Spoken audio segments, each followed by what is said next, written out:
Hi, I'm Dave Kale. Welcome to this Christian Business Insights podcast show where my goal is to provide you with practical, actionable ideas to help you create businesses and careers of excellence and at the same time multiply your influence for the kingdom. I have been a Christian in business for over 30 years, and I have personally and contractually consulted with over 500 different sales organizations. So in these podcasts, I combine the lessons that I have learned with an out-of-the-box experience and perspective on Christianity that you will find challenging. And we put that together to provide you with practical insights and ideas that you can use to live better and lead better. Welcome to the journey.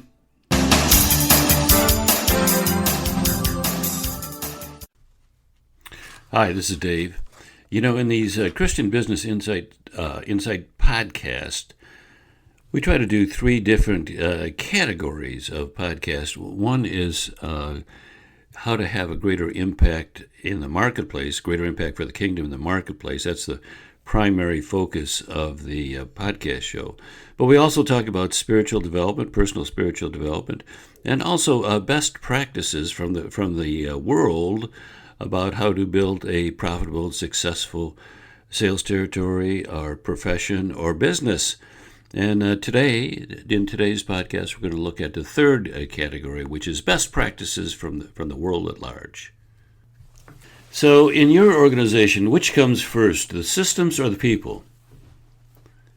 I bet you never really thought about it that way. You know, there are a lot of business advice out there that recommends that you hire the best people you can find, delegate substantial responsibility to them, make sure they're all doing the right things, and that's the secret to building a successful business. You know, we've all heard the metaphor of the bus: put the right people in the right seats of the bus, and your business will multiply. Okay, that sounds good, but how accurate is it? And again, I'm a sort of a out-of-the-box thinker, and I have a different opinion. Over the 35 years that I've been in practice, I have personally and contractually worked with over 500 different organizations, and over that time, I've learned some things. You know, and one of them is this, and that is the emphasis on the good people strategy is way overdone. Way overdone. Of course, we hire the best people we can find. Well, at least in theory. Most likely, we don't hire the best people. We settle for whoever rises to the top of the small group of interviewees who have actually applied for the job. In the big picture, they may not be the best person for the job, but they are the best available at the moment. That's the reality. And the problem with the bus metaphor is that it is incomplete. If your business is the bus, then you need to attend to a whole lot more than just the people. You can have the best group of people in the world all arranged perfectly in the right seats on the bus, but if the bus is broken down, the tires are flat, the transmission has seized up, and the driver's asleep, the bus is not going to go anywhere. Every business is composed of two fundamental components: the systems first and the people next. Now, in the bus metaphor, the mechanics of the bus represents your business systems. If your systems are faulty, your people will stagnate on the bus and your organization will not be nearly as effective as it could be. Good systems stimulate people to be more effective. Most people do better understanding that their role is part of something bigger. They perform better when they know exactly what's expected of them. They know exactly for what they're being measured. They know exactly how they are doing. They get feedback along the way. Those are basics of a good system.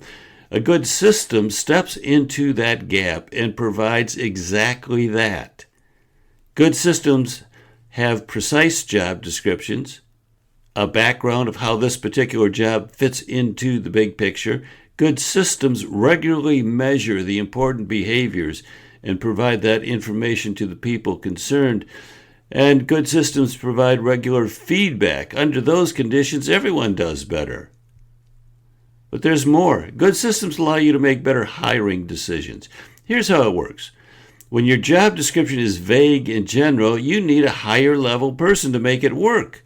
On the other hand, when your job description is tight and specific because it fits into a system, Then you can hire people who are not at the top of the spectrum.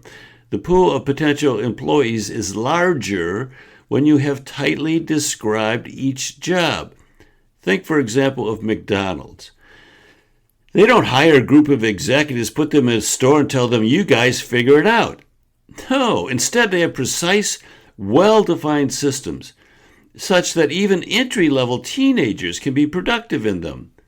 There are a whole lot more entry-level teenagers available than there are C-suite level executives.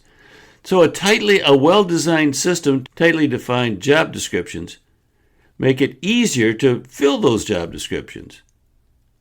Here's another advantage of focusing on systems. You can make changes in the system, and it will have a disproportionately large impact on the business. And it will be far less costly than working with the people. Trust me, as a sales consultant and sales trainer, I work with both systems and people.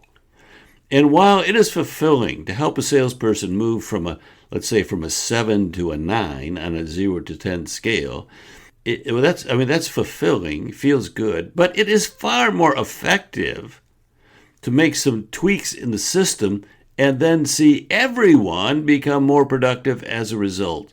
When you change, listen to this, when you change the system, you change the productivity and the behavior of everyone who works within that system. Let me repeat that, because this is a core piece of my philosophy and my consulting expertise. Here it is. When you change the system, you change the behavior of everyone who works within that system.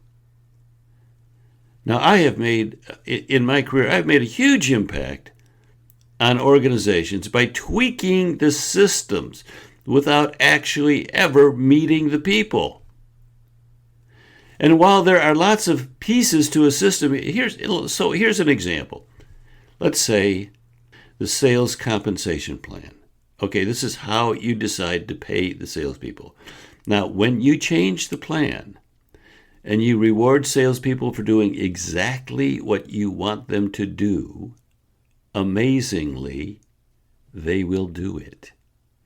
So we can make dramatic improvements in a sales system and impact the bottom line by refining the compensation plan. That's just one piece of the system, and never actually meeting the salespeople. And as a result, they perform better than they did before with a less effective compensation plan and therefore a less effective system. And so it is with other elements and other parts of the system. The quickest, most effective changes in an organization come from refining the systems, not training the people. Having said that, you cannot ignore the people.